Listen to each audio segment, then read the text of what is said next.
Back again? I told you. Of course, a fresh fool to replace the last fools. What brings you stomping through my workshop, eh? My work. And from the racket outside, I must assume you made a mess of them. Come on, Galvino, they weren't your best work. And you are? I should melt you for parts, Amora. But you come seeking the White Forge, like they all do.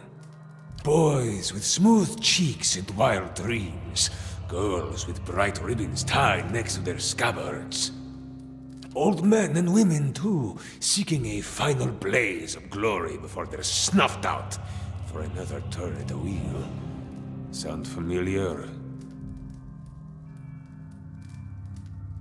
I have this conversation with every pig-headed swashbuckler those Postonagos and stalwarts send here. Go see Garvino, they say. Surely he'll help you. Must have slipped their minds what a busy and important fellow you are. I should have let them stone you. Would have silenced your endless rattling forever. Then you'd have naught but those frostbitten inbreds for company. The spiteful imbeciles destroyed my career, ruined years of work. But let us focus on the reason for your visit, yes? The villagers and their adventurers hammer and pry at the battery as if they were laying siege to some moldering lord's keep. But those stones were laid by some of the finest builders ever to have lived, disciples of Abidan in the truest sense. They will not fall by the whims of any kith, and the door itself, it is infused with living essence. Perfetto! This is the crux of the matter. The Pargrunen of Durgan's battery perished within their own keep, victims of a violent disagreement among their own commandants. Surely in the village you have heard stories, no? Disappearing caravans, tracks in the snow, screams from the high towers. The work of spirits still trapped in the battery, and a testament to those impenetrable walls. But the door of the keep, the one the Pargrunen filled with essence, it was made to listen, to recognize its masters. Traditional Aptapo cultures revolved around language. Words revealed who they were and where they were from. That is why you need a Kantek. That's the simple explanation. A Kantek is a statement of purpose, a declaration of identity. Each is unique to its stronghold. Thus, to enter a fortress like Durgan's battery, you would stand at the gate and recite its Kantek. Verus! A shame the Postonagos here cannot appreciate such elegance. To learn the Kantek, you must speak with one of the dwarves of Durgan's battery. A shame they are all dead, no? But no doubt their souls live on in one or two of the villagers of Stalwart. Like fine wine poured into a cheap pot. But to identify them, that is the first problem. You would need the skills of an animancer.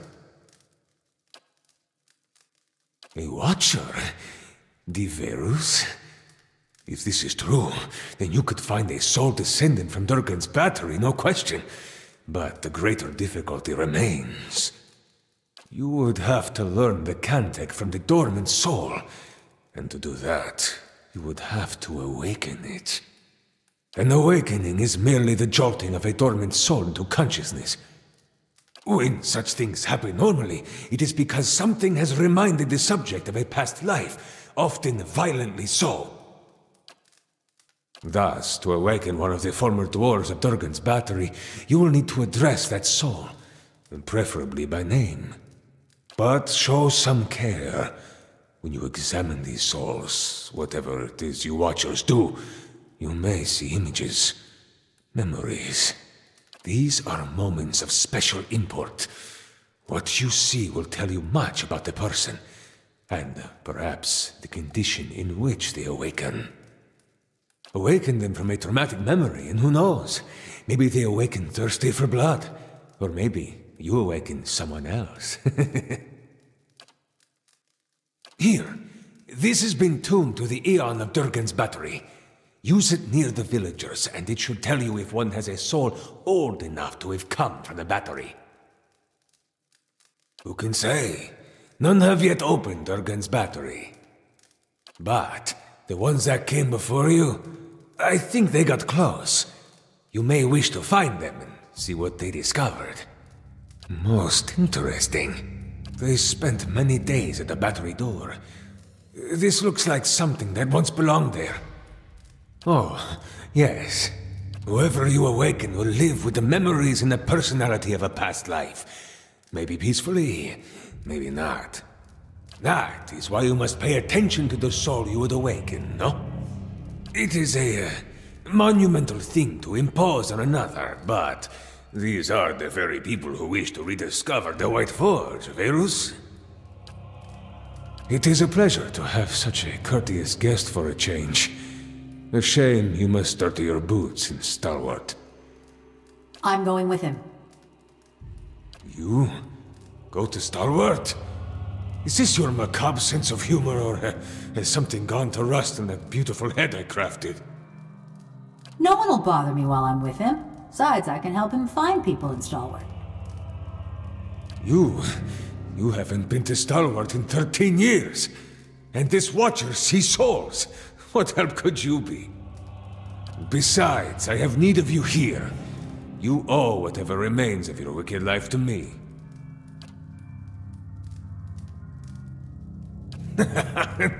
This charming specimen is a convicted murderer. The Devil of Carrick, she's called. Mighty fine of you to start with my good qualities, and you wonder why we don't get more visitors. Killed over a dozen people before they finally caught up to her in Stalwart. Perfect company for lonely camps and mountain passes, no? Hey, I know how to start a campfire.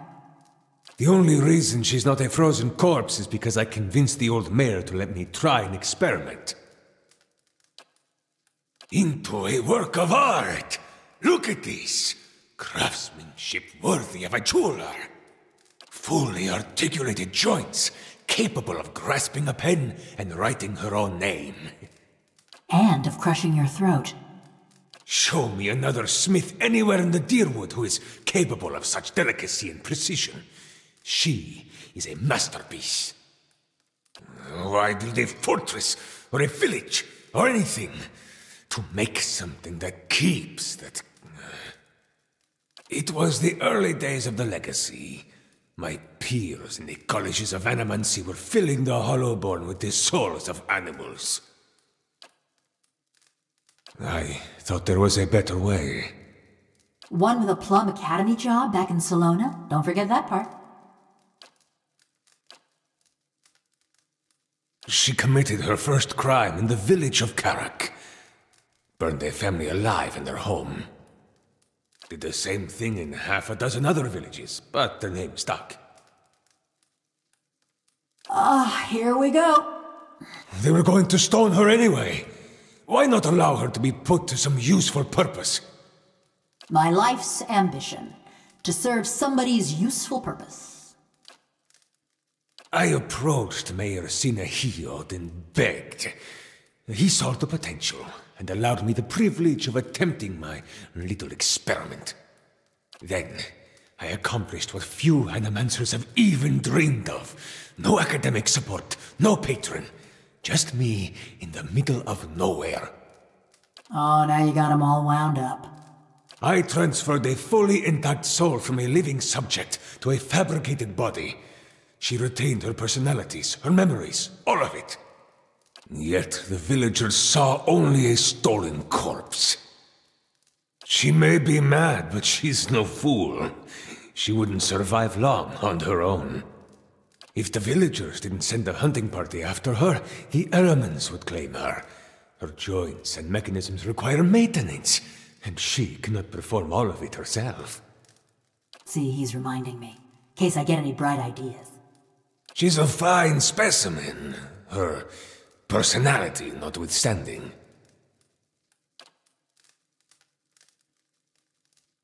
Quay? No, you don't know what you ask. This woman, the Devil of Karek, she was a notorious murderer, burned people alive all over the region. Besides, she works for me. After all, I am the one who preserved her. So you get use of the Devil's services, and I get the satisfaction of knowing those stiffnecks are sweating through their small clothes, eh? It's a deal. Fine price for a blacksmith striker. Suppose I should be flattered. And there you have it, a bargain.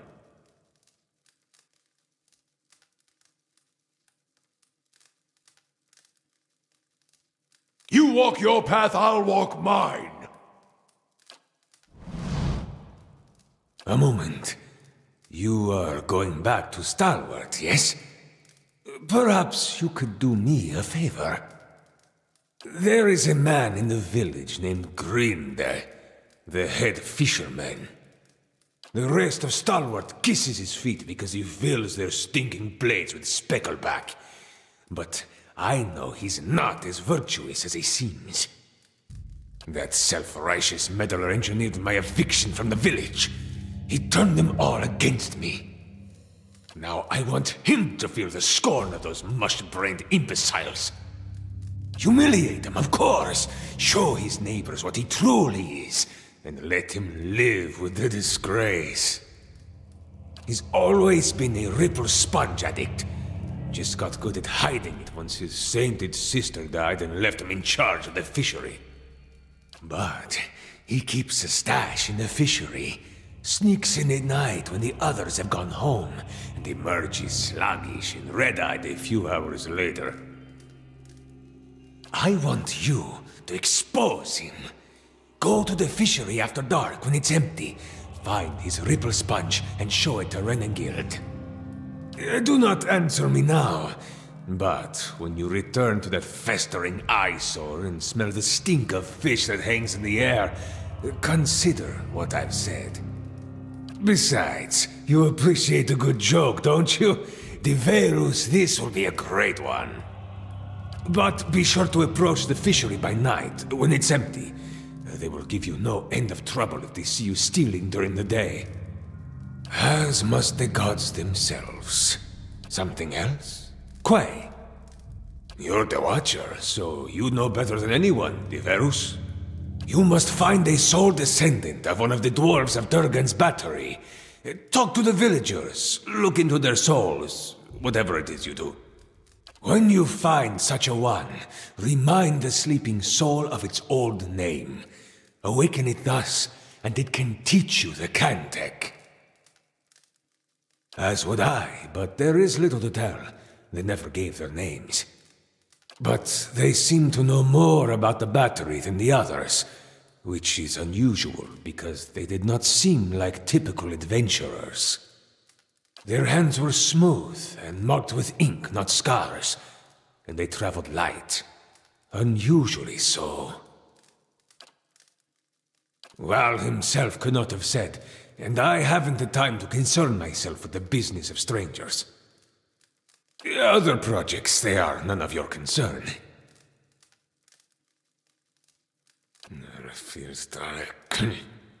For years I've been trying to create another like the Devil of Karek.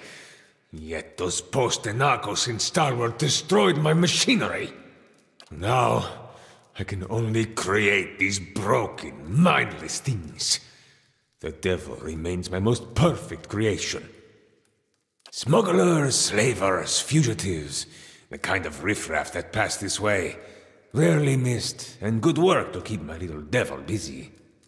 I can't present the Devil of Karek to the academies, can I? A mad woman and a murderer? No. I need to bring a success to the republics.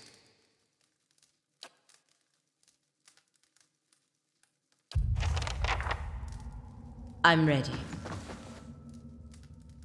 The Devil has not scorched you yet, eh? Perfetto. Right here.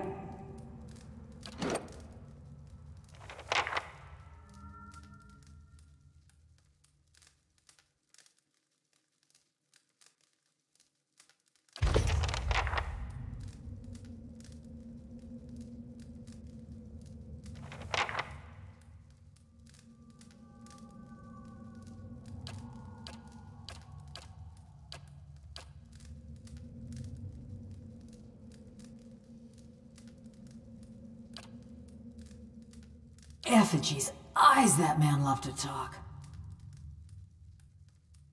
If it's sane and logical reasoning you're wanting, you're gonna be disappointed. Ain't no sense in any of it.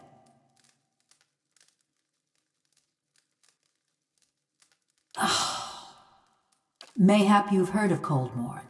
Was a quiet, forgettable patch of the woods, till a pack of rabid clodhoppers set it afire. A farmer on the other side of the mountains woke up one day with his head all aflame and took it for the gibbering speech of his god. And so did a few thousand of his countrymen. So when he tired of Vorlus fields and marched west, a horde of armed hicks followed. Bunch of fool nonsense is what I'm talking about. But others have called it the same. If you know that much, then you've heard of Coldmorn. Ours was the village that let a few thousand of Widewind's troops pass through. Try telling a few hundred crazed Yearwoodens. We got news of the raid Sarens coming through the mountains. Begged the Duke for help, we did. Didn't send us so much as a bare-ass novitiate. They went to towns with full coffers and lofty connections. So we let Widewind soldiers pass. Left him for the Duke to wrangle on his own terms. Was after the Godhammer made a fine grit out of Widewind, when Deerwoodens were running on rage and looking for something to burn. They came at dark, hundreds of folk. Every one of them mourning someone lost in the war. Must have decided it was our duty to escort their dead back to the wheel. They didn't light their torches till they had us surrounded. Time we saw them, there was a ring of fire closing around us. I woke, ran to the window. Whole village were a maze of flames. Couldn't see nothing for the smoke. And the screams. Most ran for the streets, got caught by the mob. Others hid, let their houses burn down around them. You're the only person in the Deerwood who thinks so. Me, I'm surprised the Duke didn't make our massacre a festival day. Ran, fought, hid, burned. Same as my neighbors and family. Just luckier. Hunting down the men and women what took part. Thought that much was clear. Well, we just gotta do our best with what time the gods give us, don't we? It were a mob that destroyed our village, but it was just one man that burned my family's house. Kept hoping I'd get to him as I was working my way through the rest of those maggots. No matter now, I suppose. Stalwart's great this time of year. Beareth spells in bloom for a good 5 days, and the mountain squall actually blows the fish stench away from town. Better than staying at Galvino's, anyway. Only kind to have with someone like him. Or me. Looked after his tools, cleaned the workshop, swung the sledgehammer. Oh, and snatched up travelers for his soul tinkering. But don't you worry. They were all bad folk. Just so you know, you got a real professional working for you. Around about 13 years. Too long, you ask me. No other way to feel about the man who flayed my living soul. He'd spread butter on bread and claim he made something.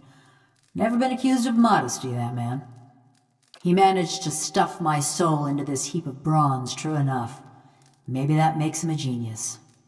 Also makes him a son of a bitch. Every day. Just kept putting it off. It's not like either of us was going anywhere. Yeah, I've had enough of him too. I got a reputation.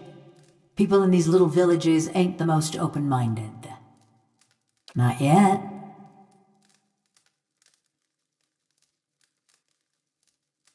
Plenty. But nothing you need to know.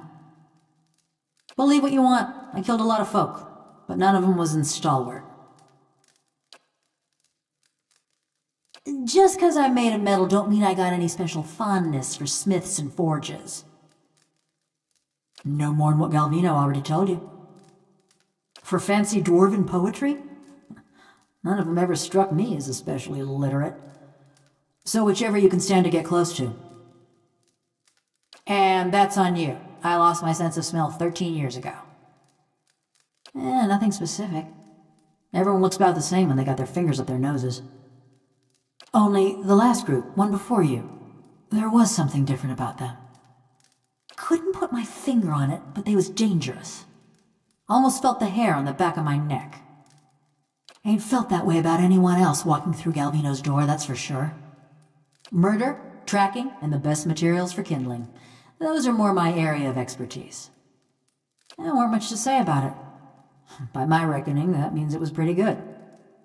Ma was a trapper, taught me to set snares and dress game. Dad was a tinker. I never had his patience, but it were fun to watch him work. My brothers and sister, they was good folk too. Part of me's glad they ain't here to see me now. I'm ready. Right here. My thoughts wander often to the lost builders of this fortress we seek. They were erased from the world. I wonder, was it meant to be so? Then Alpazka would agree. A cruel fate is as perfect as a joyous one. Still, it is hard not to wonder why. I'm ready. Good.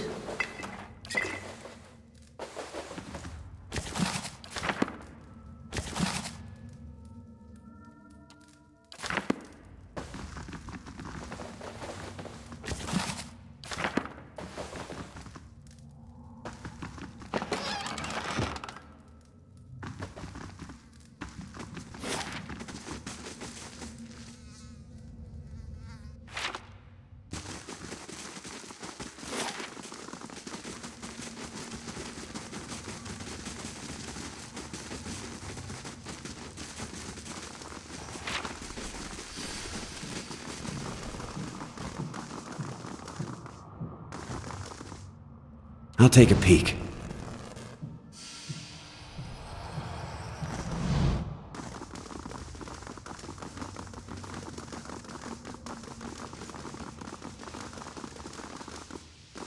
Oh, look at here.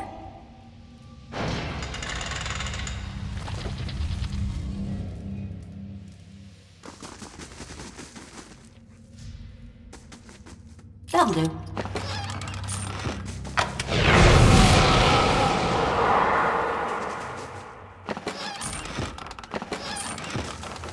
If you say so. Got it done.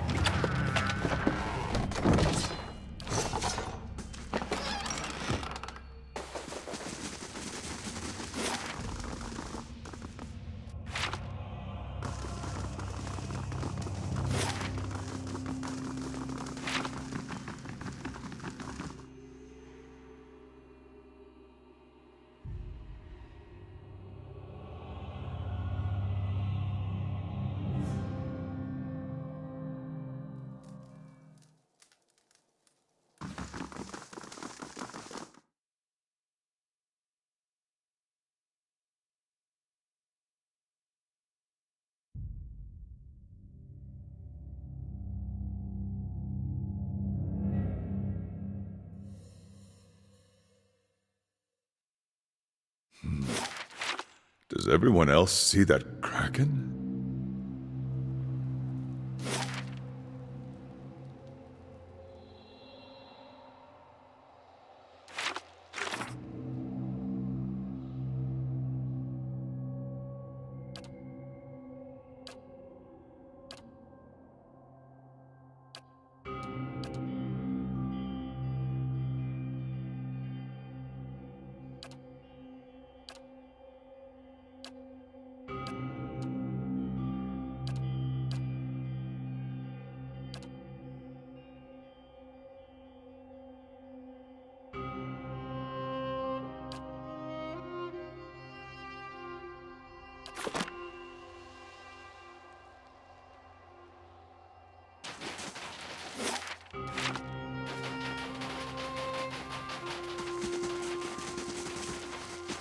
Oh, look at here.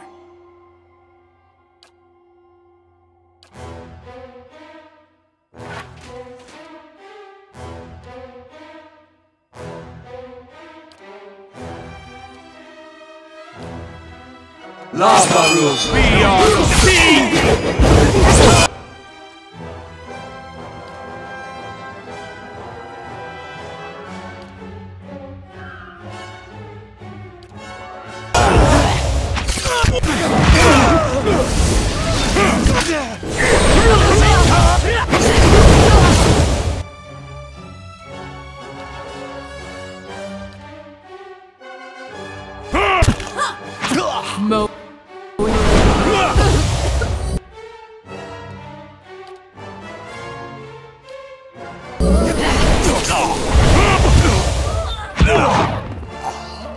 I'm ready.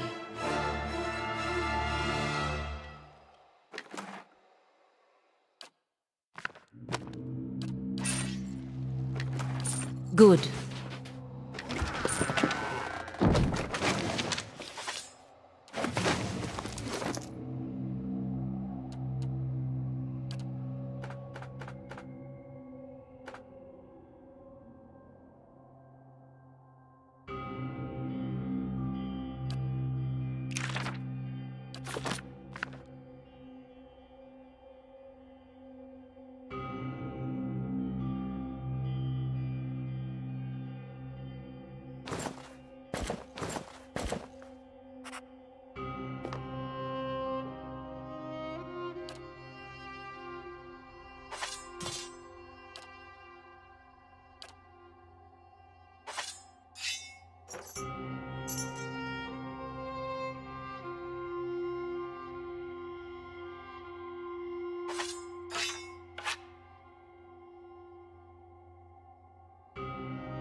Now that...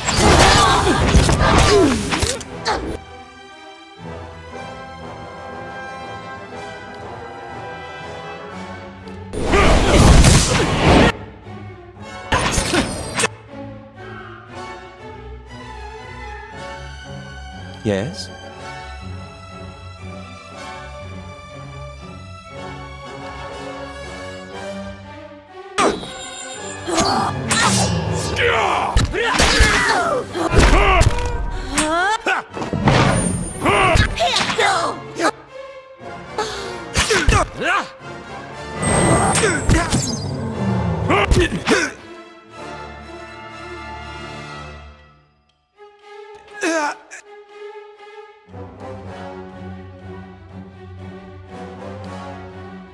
Rith Ulikna!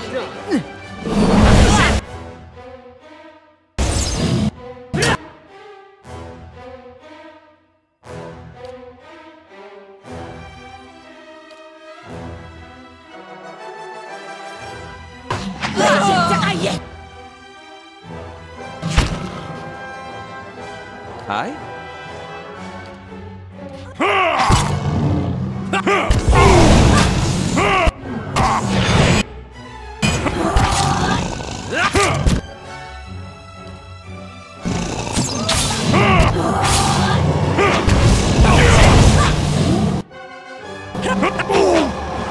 For the Republic!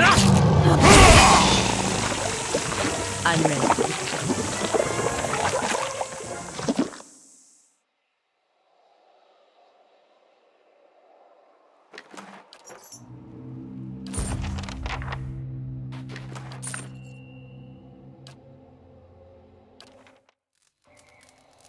Ah.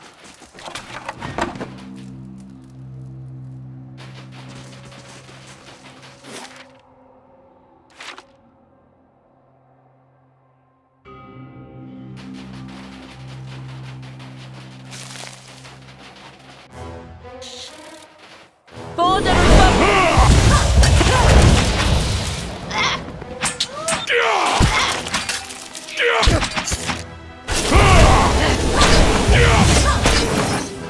Good.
That caravan must have had a half-ton of steel.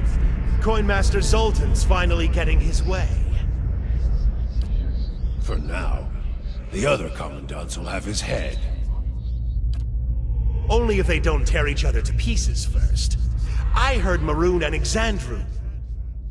Shh. Last thing I want is to get on Maroon's bad side.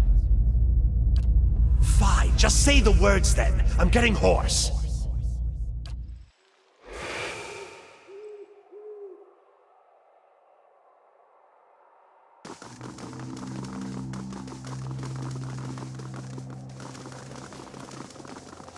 Folk round here say the batteries swallowed more adventurers than the ogres. Thought you'd want to know.